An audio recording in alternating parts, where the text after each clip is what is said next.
Ang kwentong ito ay hango sa totoong buhay. Karanasan ito ni Noli.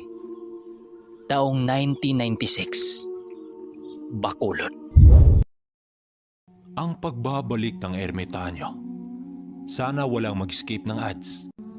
At simula na natin. Nang itinarak ng ermitanyo ang mga daliri nito sa dibdib ng pasyente na may usal sa isang kampila ng nagliliyab, biglang bumagsak ang pasyente habang nangingisay ito.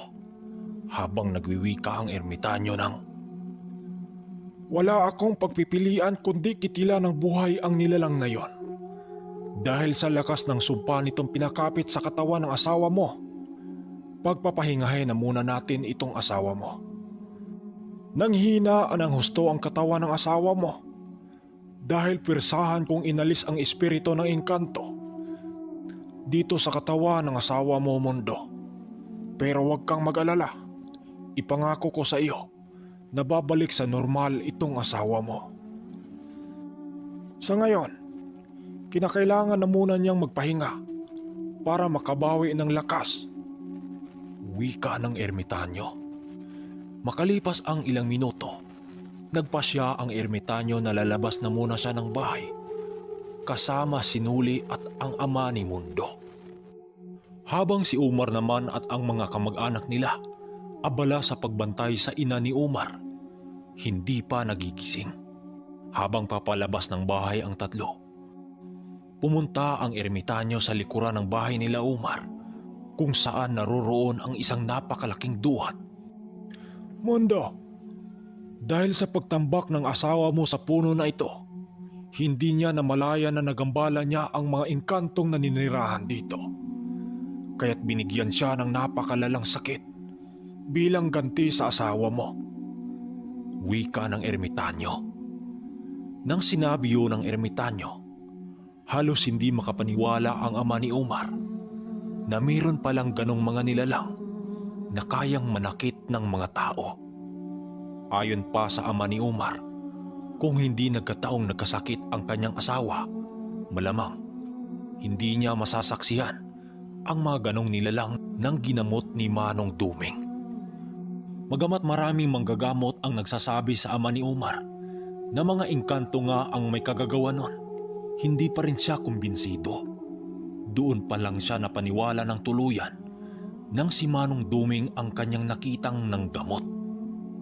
Maya-maya pa, nagpaalam na ang ama ni Umar na papasok na muna siya sa loob ng bahay nito para puntahan ang kanyang asawa sa loob. Kaya't ang naiwan sa labas si Manong Duming at si Noli. Sa oras na yon, doon nalaman ni Noli ang hidwaan ng ermitanyo sa mga engkanto na yon. Ayon pa kay Manong Duming, kasulukuyan pa siyang sinasanay ng guro niyang ermitanyo ay mayroon na itong mga kaibigan na mga engkanto doon sa bundok. Ayon pa sa ermitanyong nagsasanay kay Manong Duming, engkantong panig sa kadiliman ang naging kaibigan nito. Dahil nga aral ng kanan ang tinataglay ng ermitanyong si Inko, kung kaya't bago makalapit ang engkantong yon sa ermitanyo, kinalas ng ermitanyo ang lahat niyang bakod at poder sa katawan na kinarga. Dahil kapag nagkataong hindi kinalas ng ermitanyo ang mga karga sa katawan, animoy nalulusaw ang engkanto na yon. Tumagal ang pagiging kaibigan ng ermitanyo at maharlika ng mga engkanto ng halos 1 taon. Subalit hindi inakala ni ermitanyong Duming na paraan lamang yun ng engkanto upang paslangin ang kanyang maestro. Nasilayan na rin ni ermitanyong Duming ang itsura ng engkanto na yon sa tuwing nag-uusap ang ermitanyo at ang hukbo ng mga engkanto. Ang mga kawal naman ito nakabantay lang sa paligid ng hari nitong sinisilbihan. Magamat kampante si ermitanyong Inko sa mga engkantong itim, itong si Manong Duming naman, hindi pa rin siya nagpapakampante, bagkus lalong itinaas niya ang kanyang bakod at poder sa katawan nang siyang natutunan niya sa ermitanyo. Dahil ang paniniwala niya, kapag panig ng kadiliman ang isang nilalang, mananatiling maitim ang budhi nito. Hindi nga siya nagkamali sa kanyang paniniwala. Isang araw, bumaba itong si Manong Duming sa bayan para makihalubilo sa mga taong naroroon. Naiwan ang maestro nito habang kausap ang mga kaibigan nitong mga engkanto. Taon-taon bumaba itong si Manong Duming sa bundok para bumisita sa mga kamag-anak nito kapag may fiesta. Hindi kain ang kanyang pakay sa bayan, kundi inuman. Habang papawi siya sa bundok na tinitirhan nila ng kanyang maestro, sa bandang gubat pa lang, nakakaramdam na siya ng isang malungkot na enerhiya na bumabalot sa paligid ng bundok na yon. Nang siyang labis niyang ipinagtataka, pag naglalakad siya ng 10:00 ng gabi sa gubat, napansin niya sa kanyang sarili na kanina pa siyang sinusundan ng mga alitaptap na sobrang dami. Dahil sa kanyang mga nakita, doon siya nagmamadaling naglalakad dahil mayroong mali. Pagdating niya sa kubo ng kanyang maestro, nadatnan niya ito na nakabulagtang nakahiga sa lupa at purong pasa ang buong katawan nito at halos hindi makilala ang pagmumukha ng ermitanyo. Dahil sa tindi ng pinsala ng katawan nito, animoy dinumugyo ng mga grupo ng mga demonyo. Ayon pa kay Manong Duming, sa bawat parte ng katawan na kanyang nahawakan sa ermitanyo, durug-durug ang mga buto nito na animoy dinaganan yun ng pison. Dali-dali niyang iniangat ang ulo nito habang inalog-alog. Magamat nakapikit na lang yon at sumuka ng dugo, nagawa pa nitong magbigkas ng isang salita. Mag-iingat ka sa maging kaibigan mo, iho. Sambit ng kanyang maestro habang unti-unting nanlalambot ang liig nito. Sa puntong yon, doon napagtanto ni Manong Duming na ang kaibigan nito ang may gawa sa pagpaslang sa ermitanyo. Magamat napaslang ang ermitanyo sa mga kaibigan nito, naiwan pa rin ang mga gamit nito na kinalas ng kanyang maestro sa katawan bago hinarap ang mga kaibigan nito. Nakalagay ang mga gamit nito doon sa maliit nitong altar, doon sa kubo nilang tinitiran. Alam niyang hindi yun kayang hawakan ng mga masasamang nilalang dahil ang mga medalyo na yon, punong-puno yun ng mga dasal sa kanan. Habang palingalinga siya sa paligid, doon pa siya nagulat nang masipat niya ang isang baliti doon malapit sa kanilang kubo na animoy binagyuyo ng napakatindi. Wasak-wasak kasi ang mga sanga nito at halos wala na yung dahon. Kaya't ang kanyang nagawa na lang, pagmasdan ang kalunos-lunos na sinapit ng kanyang maestro, iyak siya ng iyak noon na halos sumpain na niya lahat ang mga nilalang na panig ng kadiliman. Halos kalahating araw din siyang naghuhukay sa magiging libingan ng kanyang maestro na pumanaw. Bagamat doon namatay ang maestro na ermitanyong Duming, hindi pa rin siya umalis sa bundok na yon dahil sa kanyang pagnanais na makaganti sa mga nilalang na pumaslang sa kanyang maestro. Subalit lumipas na lang ang 2 taon. Tila ba may kaluluwa ng ermitanyo hindi nagparamdam sa kanya. Nagpasya na rin siya noon na bumalik sa bayan para doon manirahan, subalit mayroong kakaibang nangyari sa kanya. Bago pa man darating ang araw na paglisan niya sa bundok, bigla siyang nanaginip patungkol sa pagkamatay sa ermitanyo. Ayon sa kanyang panaginip, para siyang nakalutang sa hangin na sa palagay niya bumalik siya sa nakaraan na lumipas na 2 taon. Nasipat niya noon ang kanyang maestro na nakaupo sa ilalim ng balite at kausap nito ang hukbo ng mga maharlikang engkanto. Maya-maya pa, nasipat niyang pinagtulungan ang kanyang maestro ng hukbo ng mga engkanto na yon.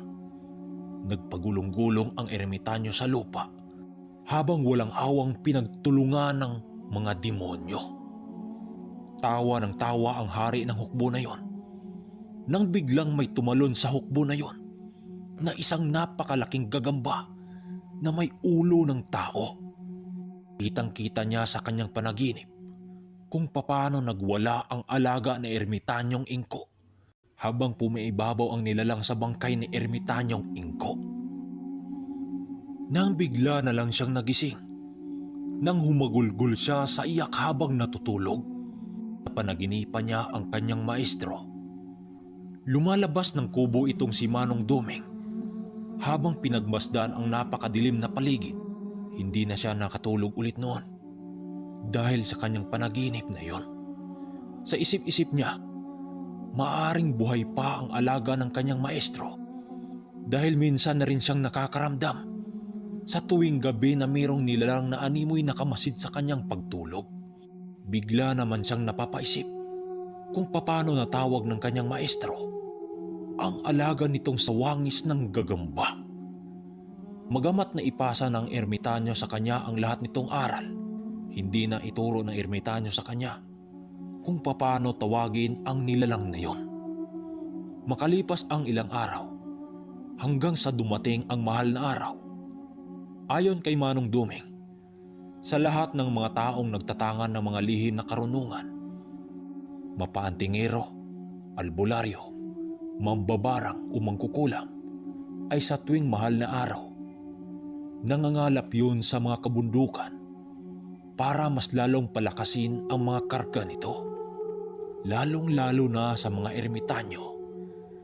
Dahil nasa kabundukan naman siya nakatira, pinili niyang ilatag ang lahat ng mga medalyon na naiwan ni ermitanyong si Inko at binigkas ang lahat niyang pinakamalakas na usal na minana pa niya sa kanyang maestro. Sa pagbigkas niya ng mga usal na yon, nagsisiungawan ang lahat ng insekto sa paligid. Dahil sa kanyang ginawa, sa hindi inaasahang pangyayari, mayroong nalaglag na isang libritang itim doon sa kanyang harapan at nanggaling yun sa bubong ng kubo ng kanyang maestro. Pagbuklat niya sa unang pahina ng libro, bigla siyang kinabahan nang makita niya ang isang larawan ng isang halimaw na sa palagay niya ay isa yung dambuhalang gagambang may ulo ng tao. Sa baba ng larawan na yon, nandun ang isang nakasulat sa isang Latin na bagong-bago sa kanyang paningin. Doon niya napagtanto na yun ang mga usal na pantawag sa alaga ng ermitanyo. Sa pagbuklat niya sa ibang pahina ng libro, doon niya natuklasan ang dati niyang maestro na may abilidad din pala sa panig ng kaliwa. Sa madaling salita, aral ng kaliwa na pinakamataas ang nilalaman ng libro na yon. Sa madaling salita, namana din ni Ermitanyong Duming ang kanan at kaliwa. Habang sarap na sarap sa pakikinig itong sinuli sa kwento ng ermitanyo, bigla naman silang naantala sa pagkwentuhan nang may lumapit sa kanila ang mag-amang si Manong Mundo at Umar. Dalang mga inumin, habang itong si Umar naman, kahit gabing-gabi, may hawak yung tandang na panayhimas pa nito. Habang papalapit ang dalawa sa kanila, nagsalita dito ang ama ni Umar ng, "Manoy Duming, tumagay na muna kayo. Ito, wala po yan. Pampainit yan ng tiyan." Wika ng ama ni Umar. "Oo nga Manong Duming, Nuli. Bukas may magaganap na malaking pasabong sa ating baryo. At hindi lang dito, maging buong Negros nagsasaya sa araw ng San Juan." Wika ni Umar doon sa dalawa. Sumagot naman dito ang ermitanyo ng,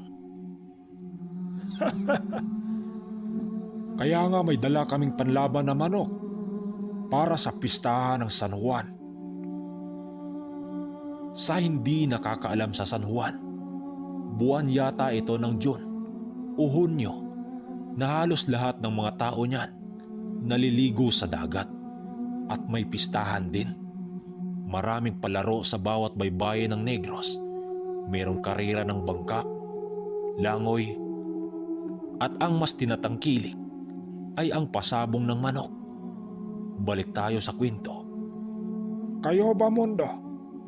May panlaban ba kayo bukas sa magaganap na pasabong? Tanong dito ni Manong Duming sa mag-ama. Oo naman, Manoy Duming. 4 na manok ang aming ipanlaban bukas. May iba naman tayo, Manoy. Parang nagtsatsaga naman kayo sa manok niyong dala na yan. Parang hindi naman yan panlaban. Sige, hayaan mo. Bibigyan ko kayong 2 ng panlaban bukas. Wika naman ang ama ni Umar. Hindi na, Mundo. Kontento na ako sa anong meron ako. Pero iwan ko dito kay Noli. Baka gusto niya. Sagot naman dito ng ermitanyo. Sige, bukas natin yan pag-usapan, Manong Duming. Sa ngayon, magpahinga na muna tayo para kinabukasan may lakas tayo. Para naman hindi tayo antukin sa sabungan. Wika pa ng ama ni Umar.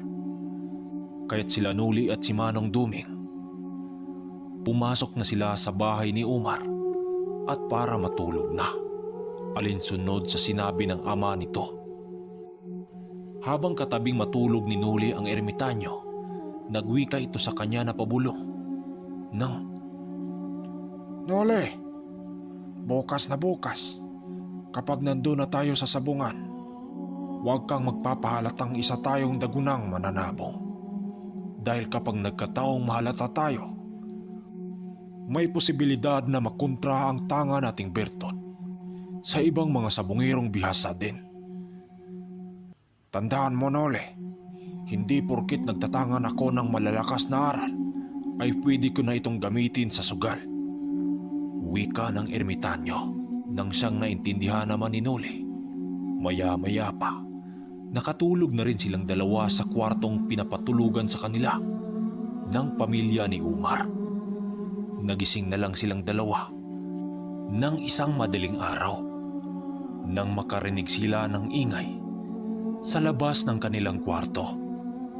Pareha silang nagigising noon, kaya't minabuti nilang lumabas ng kwarto ng pinatulugan sa kanila.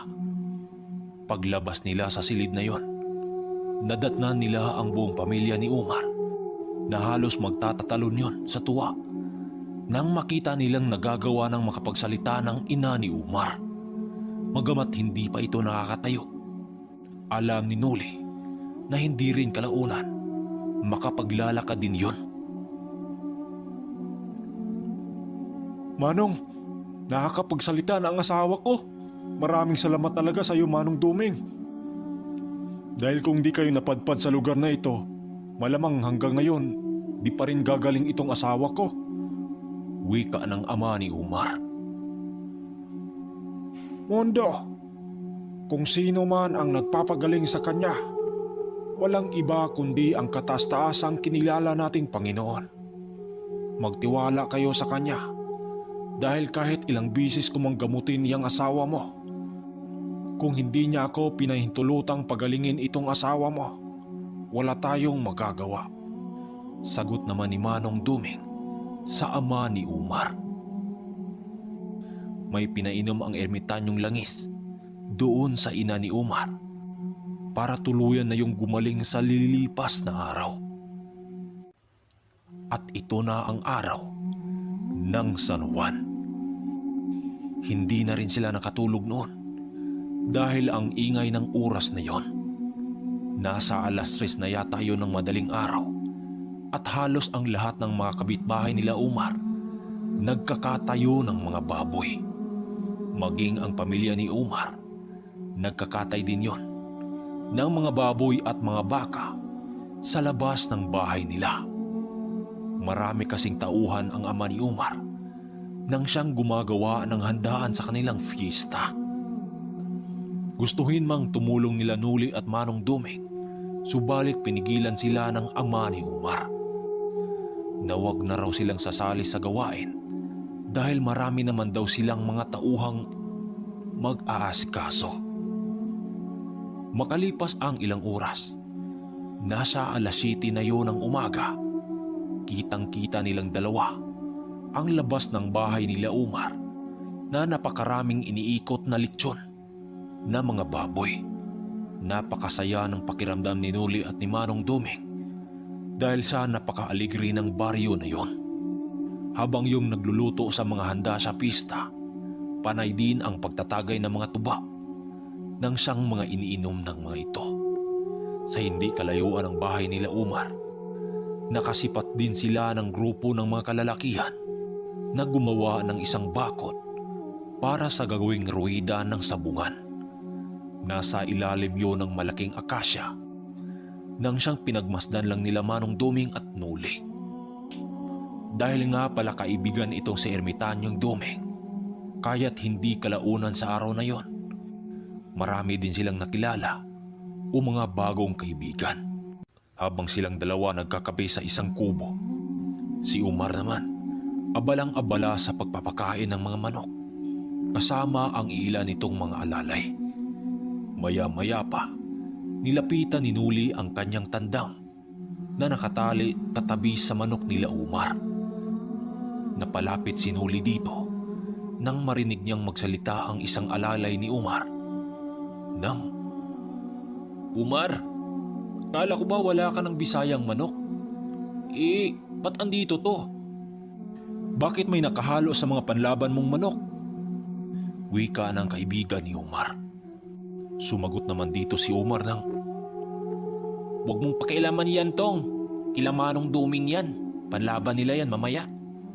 Paglapit ni Nuli sa kanyang manok, kaagad naman niya itong binuhat nang siyang ikinagulat ng isang alalay ni Umar. Nagwiwika ito sa kanya ng, "Sa'yo pala yan, buddy. Panlaban nyo rin ba yan mamaya?" Wika nito sa kanya na para bang hindi makapaniwala. Si Nuli naman, tumangulang naman sa lalaki na nagpahiwatig nga sa kanya ngayon. Bumalik siya sa kinaroroonan ni Manong Duming nang siyang sakto namang lumapit sa kanila ang ama ni Umar at nagwiwika yun ng, "O Nuli, Manong Duming, okay lang ba kayo dyan? Parang tahimik niyong dalawa dyan ah." Okay lang naman kami dito, Mondo. Matanong kita, ganito ba talaga kasaya sa lugar nyo taon-taon? Tanong dito ni Manong Duming. "O Manong, taon-taon ganito kami sa amin bilang pagpapasalamat sa Panginoon at kay Santong Juan. O siya, maiwan ko muna kayo dyan. May asikasuhin muna ako. Kapag gusto nyong kumain, huwag kayong mahiyang lumapit sa malaking misa." Wika nito sa kanila. Nang pumatak na ang alas 10 ng umaga, nagsimula nang dumami ang mga tao doon sa may sabungan. Mga taga-ibang lugar pa ang iba dito na kaagad naman nilang nahalata dahil may mga motor yung mga dala. Nakahanda na rin ang mga pambato nila Umar nang siyang ready na para dalhin sa nagtatapata ng manok. Muli na namang masubukan nila Nuli ang bagsik ng birtud na yon. Maya-maya pa, tinawag sila nila Umar na tutungo na nga sila doon sa sabungan. Malapit lang kasi yon sa kanilang bahay. Kaagad namang kinuha ni Nuli ang kanya din nang siyang pinagtinginan siya sa mga kaibigan nila Umar na mga mananabong din. Habang naglalakad silang apat, papalapit sa sabungan, nagwika si Manong Duming kay Nuli ng, Ihuli lang natin yung sa atin, Nuli. Maghahanda lang ako. Wika ng ermitanyo. Alas 11 pa lang ng umaga doon, dinagsa ng mga tao ang sabungan na yon na nanggaling pa sa ibang mga lugar. Nagsimula na rin ang mga sultada habang sila Umar naman kaagad yung nakahanap ng makalaban. Dalawa sa mga manok nito ay sabay-sabay na nilagyan ng tarik para mailaban kagad.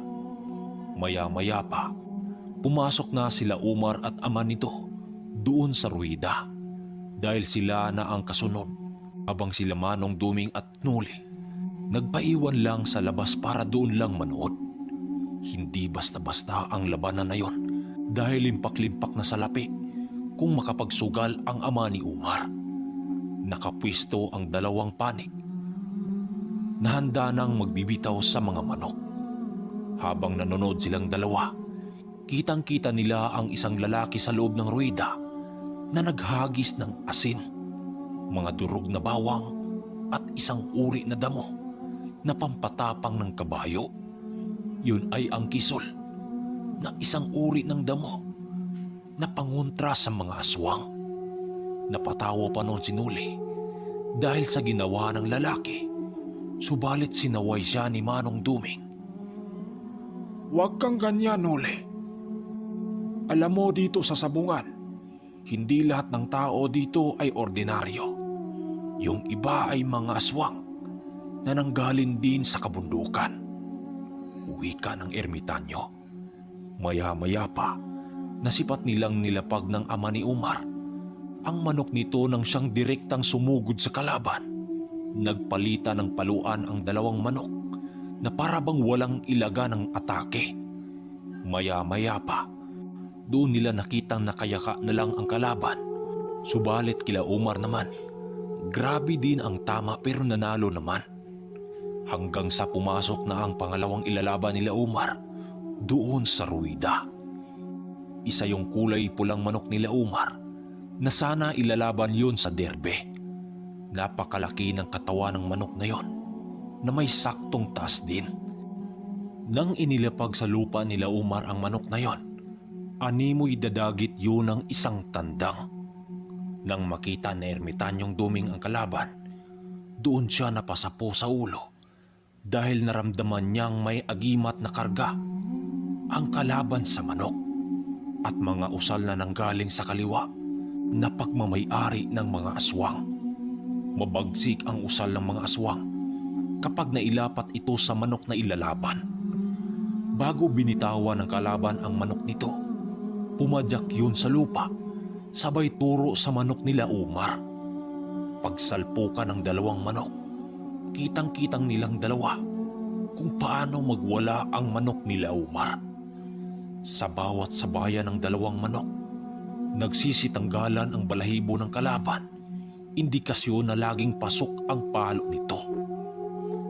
Subalit sa hindi malamang dahilan, nakailang bitaw na ang manok nila Umar ng nakakamatay na atake, subalit buhay pa rin ang kalaban. Maya-maya pa, nakatama ang kalaban sa likod ng manok nila Umar nang siyang hindi na nabunot. Ayun, pagbunot ng taga-karyo sa taring nakabaon, kasabay din ang pangingitim sa manok nila Umar. Pangalawang sagupan, natalo ang panig nila Umar.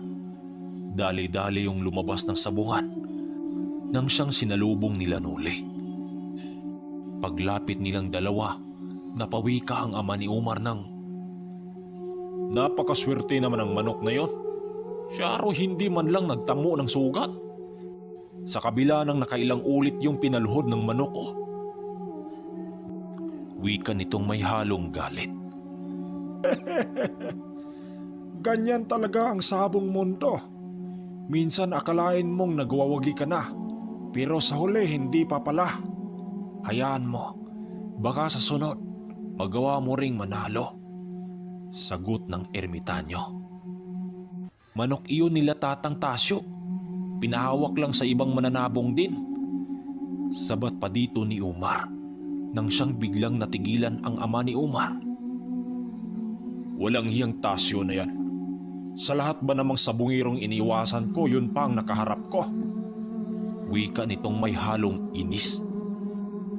Ayon sa ama ni Umar, sa tinagal-tagal nilang lumaban sa taong nagangalang Tasyo, ni isang bisis hindi pa nilang nagagawang manalo sa sabong dito. Ayon pa sa ama ni Umar, kaibigan niya yon dati, subalit bigla nila yung nilayuan. Nang mahuli ng ama ni Umar ang taong nagangalang Tasyo na nakatuwad sa manukan nila sa likod ng bahay. Hubot-hubad ang taong yon nang mahuli nila yung may itsura sa isang aso. Simula noon,